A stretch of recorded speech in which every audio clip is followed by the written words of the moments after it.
Jonathan! Jonathan! Can you hear me? Damn it, where's that guy slacking off now? He's probably talking about Fatso, the lookout we took down. You're gonna find us. We better scram now. We've got our photographic evidence, even a souvenir. I mean, all you need is the bottle itself, and you just place the bottle on the desk and be like, hey, here you go. That's what they're hiding it as. Grinning, Nina held on a soy sauce bottle she'd snatched. However, Oliver motioned for her to be quiet. Wait, quiet. No need to stick around, is there? Look, that man's Chinese. Every time. It's not good to lack a lookout. Not good at all. Oh, my apologies about that. Chinese. A group of men came in, led by a company president who ran the storehouse. The president was obviously a typical Japanese man, but all the others were Chinese. The keen glint in their eyes, the atmosphere about them, their culturally identifiable clothing made it easy to guess they were with the GDS. Once again, why are we working with them? They are fucking us at every turn. Holy shit. Again with the GDS, are they still scheming behind the scenes? Every fucking time. We need to fucking end them. It's too early to be sure they're from the GDS. They could be with Ba Zhan Bang from City 8, or they could be part of a different Chinese group. No, it's probably the GDS. I recognize some of those faces from the backdoor employment agency. It's definitely the GDS. Nina never forgot the face of a person she'd seen once. Hot. Looks like it's going to be us against the GDS once more. However, that's for Wayne and the others to decide. We should focus on gathering intelligence. If only Zell were here, we'd be able to understand what they're saying in Chinese. No helping it. Let's at least listen in on the Japanese part of the conversation. I keep getting threats from Primavera, saying we won't get off easy if we stir up soy sauce-related trouble. Do not worry, President. The GDS will see to it that you are protected. There's proof. Yeah, if they're all GDS, then alright. That damn President, I hope he really gets what's coming to him when the bosses find out about this. Yeah, he'll probably die. The man speaking with the Japanese president said, apparently translating everything he said. The other Chinese men approaching the stack of olive oil inspected it at random. Well. One man in a stately air walking away apart from the rest, whistling in an easygoing manner. Feels like that middle-aged guy's their boss. Going by how he acts, it feels like he's got to be real high up in rank. There might be something even bigger pulling the strings than during the backdoor employment agency incident. I mean, considering we already know that he's a dragon and all that, maybe a little bit bigger. Chinese. Our boss is very satisfied. Here's the money, as I promised. Sorry for your trouble. No, this is such a big help. A signal from the interpreter, one of the underlings opened an attaché case. With a vulgar laugh, the president looked at what was inside. Even the Japanese can be quite adorable, as long as they wag their tails like this. Happy for a treat.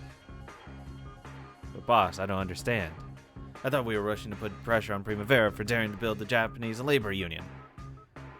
If we just buy their soy sauce at black market prices, it's the Japanese distributors that'll make it big, right? I find it hard to believe that this will set the stage for putting pressure on Primavera. No, the war is over already, you hear? The era of guns and shovels and mess kits is gone. This here's the era of guns and cigars. Do you understand? As he spoke with a chuckle, he took out an expensive cigar. His underlings hurriedly took out a lighter and lit it. Humanity's moved on from the era of wars. We're in the era of culture. A war where we dig trenches and get covered in mud? No, that won't do. We must wage a war of culture and civilization, fitting for this age. You getting this? Let's see. Deciding to go with soy sauce was Madame Rose's way of saying, hello, here we are. The message came across precisely because she has such dedication. You follow? Sure. The GDS, the Council of Elders, heck, all the Chinese, none of them get it. In new era wars, there's no need for us to shoot guns at each other. Even the Chinese haven't noticed a simple fact. That simply by having Chinese and Japanese living in the same city, We're already winning. Damn, if we only spoke Chinese. It's cool, I've memorized his face. If someone shows me pictures of the GDS higher-ups later, it'll be easy to find out who he is. That's enough, let's move out. When the bodyguard they defeated woke up, things would get dicey here. They had nothing to gain by hanging around. The three quietly vanished from the shadows. There was no sign of them getting overexcited from their big scoop, as there would have been in the past. This would probably cause the tension between Primavera and GDS to shoot through the roof again. Fuck 'em! The Japanese-Chinese wage difference caused by the Japanese labor union was still putting a lot of pressure on the GDS. Good. I want them so much pressure they crack. Because fuck the GDS. Everything about them fucking blows. C-23 was enjoying a pleasant springtime in the Kale family's absence. Might be faced with oncoming storm clouds. The expressions on their faces grew more and more rigid. There's no more playful smiles like the prankster children might wear. However, even so, there was a faint trace of a smile on their faces. Zell's sure gonna be shocked when she hears what we've done all by ourselves. The Wandering Dogs are a 4-person group. Even if Zell isn't here, it's still her accomplishment as well. Got that right. We're the Wandering Dogs. We're alive because we got Zell. Oliver and Charles both nodded. Their faces relaxed unconsciously as they hoped to hear Zell's praise in the near future. Easy. Cringe. Ouch. I feel like that's like the biggest emblem I can get at this point because it hasn't gone up in a really, really long time. It's really cheap. The thing, the real thing. If you buy it in bulk, we've got even more discounts. What are you talking about? You're joking. Oh, it's the one who invented it. Come on in. Hey there, Japanese people. We have lots of good stuff. Japanese dollars welcome. Money exchange welcome. Super welcome.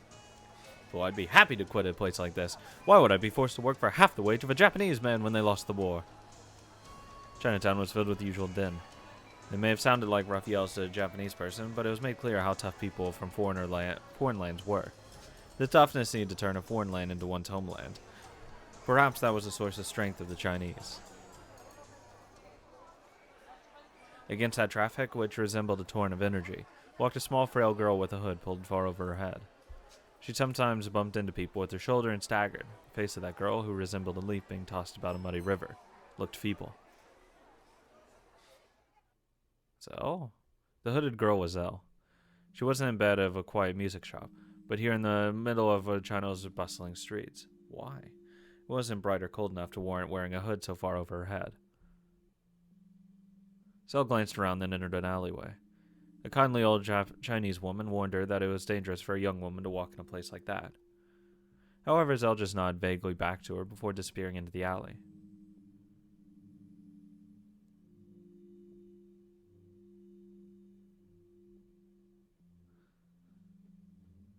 Chinese. In this desolate, filthy alley where no one could be seen, Zell muttered something in Chinese. Then there were creaking sounds from above and a girl came falling down. Chinese back. Secrets. Zell begged for something feebly. Xiaolong nodded, signaled for Zell to follow, and spun around. Zell followed like a girl who had gotten lost.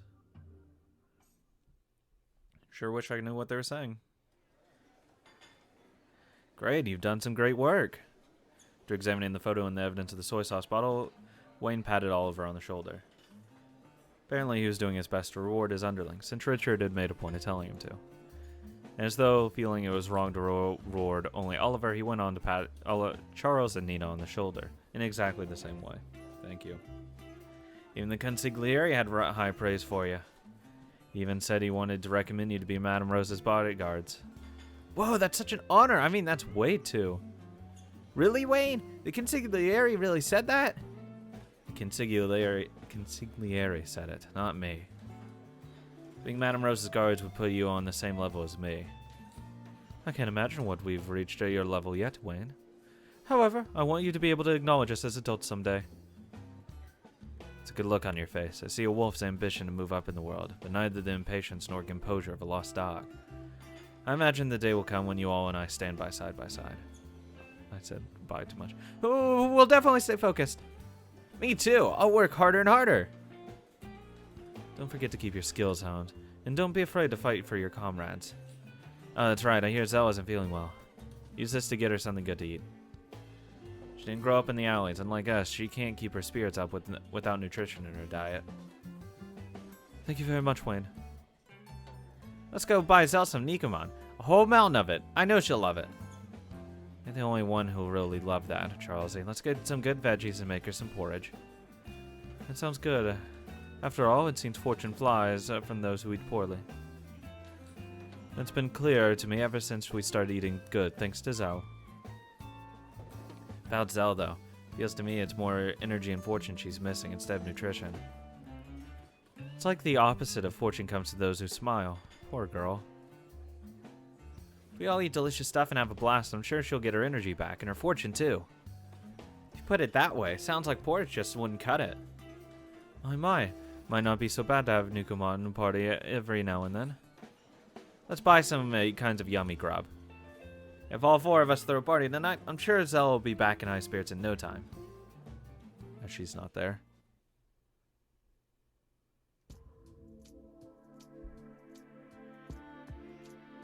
With the exception of City 21, or City 1, the 23 independent cities of Tokyo Metropolis were administered by either the Chinese or Americans. The occupying forces in charge of those cities tried to accommodate the citizens of their own countries while encouraging immigration into Japan. In all eras, colonies can't be established merely by occupying troops. It's made possible by the massive immigration of ordinary townspeople. Though later on, some wise person would realize a country would be occupied without a war merely by sending over immigrants. To America, the Japanese islands were the breakwater preventing China's advance into the Pacific Ocean. Already wary of a possible American-Chinese Cold War, they were using the Japanese islands as a dagger, poised at China's throat. Of course, the Chinese, this was the doorway into the Pacific. However, it was more than just that. Their population was continuing to expand explosively. The impoverished people of the mainland, weary after the long Second Sino-Japanese War, were searching for a new place to immigrate to. So both Americans and the Chinese encouraged immigration into Japan, but there was a clear difference in their results. After all, for America, it was merely a strategic immigration for military purposes. They enticed their poor with the prospect of a new frontier, trying to rope them in the prospect of financial support and employment, but it hadn't gone well. After all, the wartime propaganda labeled Asians as barbarous and brutal. Hardly any of them wanted to go to such a barbarous and brutal country. Fair enough! For those people who lived in a country where vegetables were grown with chemical fertilizer, it must have seemed unbearably unsanitary to move to a country where they still ate organic vegetables made with human waste as fertilizer. Gross. There's also a huge gap between Western and Eastern cultures. To Americans, this mystery island chain of the other side of the world seemed simply creepy. Compared to that, the Chinese, who historically had far more cultural interaction with Japan, found the hurdle to immigration to be much lower. In particular, they realized more than anyone else that the chaos following the war would simply be filled with a business opportunity. For farmers who lost their farmland in the war, simply being able to make that long sought-after move to urban life was enticing, though. Enough. As a result, immigrants from China had flowed into the 11 cities under Chinese jurisdiction, and Chinatown began to rapidly swallow the city. The American army was only barely able to support itself by absorbing the Japanese, who had been pushed out of the Chinese cities. America was apparently trying to gain Japanese support by providing gracious public assistance to the Japanese. However, since the Japanese took what they were given without giving much thought as to who gave it, the Americans would probably run out of patience before too long. Thanks, dicks. Why are we giving you money if you don't even care about us? City 22, formerly the Katsushika district, a district occupied by the Chinese army. It shared a border with City 23 on its southern tip, and boasted a large population since before the war, as Tokyo Shopping District. I really wish there was a literal map with all the cities drawn out on it. No statistics were given at the time, but a moderate estimate put it at 400,000 people, with 60% of those already Chinese. It's pretty big. Every part of the city had become a Chinatown, with colonies of Japanese living inside. In other words, when the GDS represented City 23's Chinatown, it was in fact representing City 22.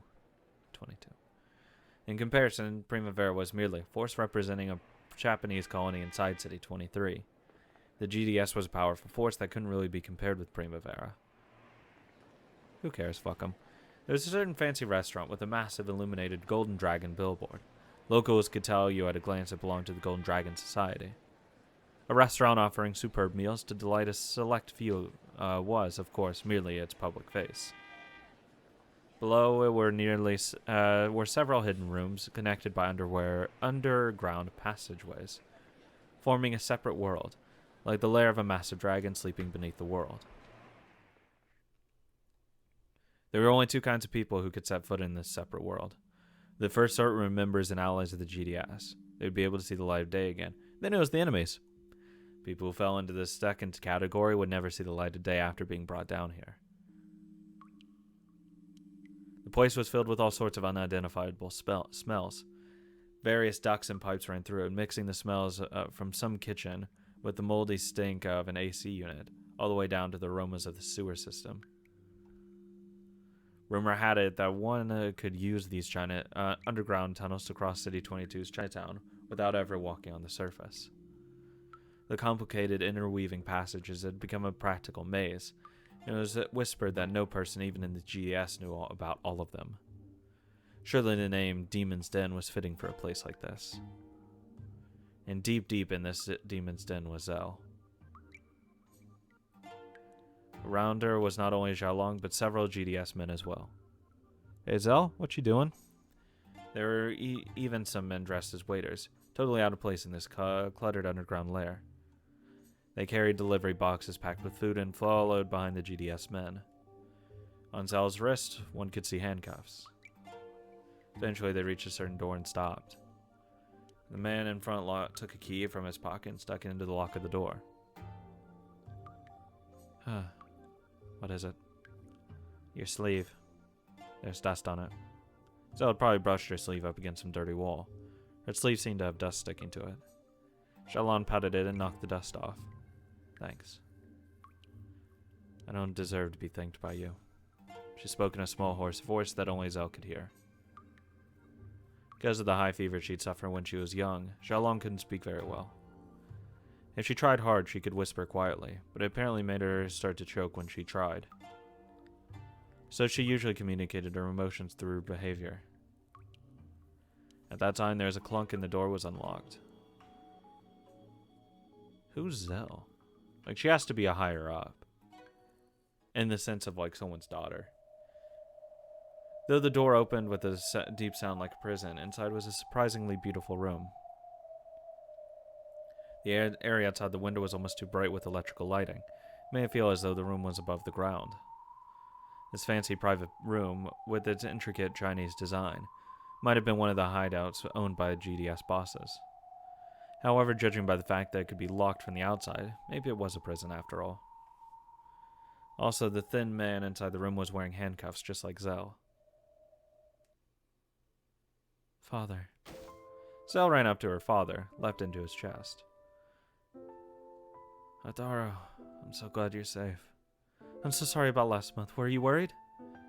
This past month, there hasn't been a day when I failed to pray for your safety. The man was Zell's father, and the father called Zell Hotaru. Hotaru was Zell's real name. The two of them held each other tight, reassuring each other of their safety after a 2-month gap. Off to the side, the waiters laid out a magnificent meal for the two they had brought in. In that case, if you'll excuse us, Hotarubi, feel free to enjoy some time with your father alone. Thank you very much. The GDS is very grateful for your work. As a sign of our gratitude, we promise to keep your father safe from the authorities. I'm grateful. In that case, we'll take our leave. We'll come to take you back when it's time. As a sign of our friendship, we won't be so rude as to leave a guard. After all, we care more for justice and humanity than the law. After saying that, they removed the 2 pairs of handcuffs and left the room. Is there anything else you want? By now, I wanted some time alone with my father. Okay. Shalon nodded and she left the room too. The heavy door closed and they could hear the lock being set once again. For a while until the others came back, this would become a family room, for Zell and her father alone. Once the footsteps faded away, the father forcibly pushed Zell away as she hugged him. Then he hit her on the forehead with his palm. You fool! Father? Why don't you leave me behind and escape? I can't abandon you, Father. Last month when I heard you didn't come, I thought you were finally free. But everyone's dead, right? Mother and Big Sis, my little brothers, all of them are dead, right? If I lost you too, I couldn't live on. Oh, this daughter of mine, how long will it take before you stop clinging to your parents? Why can't you put yourself first? Why can't you understand how your father feels? Did you think there's a father anywhere in this world who'd want to survive by having his daughter sell her body? It's okay. The people at the GDS don't do that sort of thing. They just make me act the spy now and then. It happens all the time. It's easy. They're forcing you to do something you don't want. It's the same as selling your body. Thanks, Dad. Listen to me. Starting tonight, you're going to forget your father. You mustn't ever come again. If I do that, you'll be killed. I can't trust anyone except you. If you die, I won't be able to live on. As Zell's eyes filled with tears, she dove into her father's chest again. Yo, was she faking this entire time? That'd be crazy. Even her father couldn't bear to be harsh. She was a fucking mole the entire time. Oh. Are we going to get some really fucked shit where she's like spying on Rose? Ooh. You fool. You fool. Why must you continue to torment your father who is incapable even of ending his own life? If you commit suicide, consider your daughter to be dead. That's how he had been threatened. The daughter had also been threatened, that her father would be killed if she rebelled. From over Zell's shoulder, he could see her feeble back quiver as she cried, and also her neck. He held her head with their shivering hands, stroked the long hair that covered her back. His hands gently pressed through her hair and touched the nape of her neck. In that place was a small tattoo. A small butterfly tattoo, put there to show who owned her, and to remind Zell of that for all eternity. He moved his hands as though trying to scratch it off, hugging his daughter even more tightly. Forgive me, Hotaru. I hate myself for being so spineless. I hate it. I hate it. I hate it. Father, don't die. Don't die. Live. I'll be just fine. No matter what they do to me, I'll be fine. As long as you're alive, I'll survive no matter what they do. So please, Father, don't say anything. It's so sad. The sorrowful sobbing of her father and daughter continued on and on. Even Jialong, who waited alone at the other end of the corridor, could hear. They didn't take knowledge of Japanese to tell how those two felt.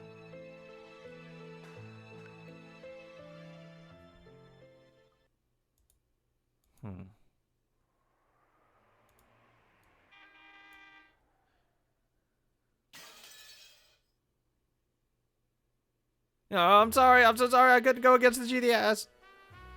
Why didn't you come and talk to me about it? And after I've looked after you for so long. That saddens me. What a shame.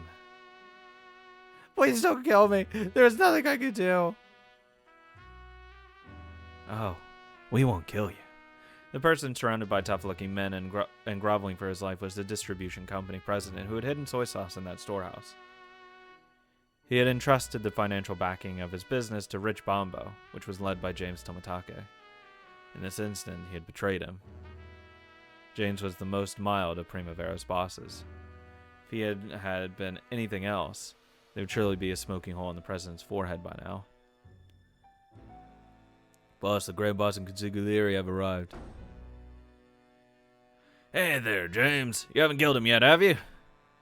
Now that's a cruel way to start a conversation. I don't kill. I just see to it that problems never existed in the first place. Greetings, James. My thanks for securing him so quickly. Okay then, you there, President Guy. You know who we are? Of course I do. Everyone in the city knows Primavera's great boss and consigliere. That's good. Looks like we don't have to exchange business cards.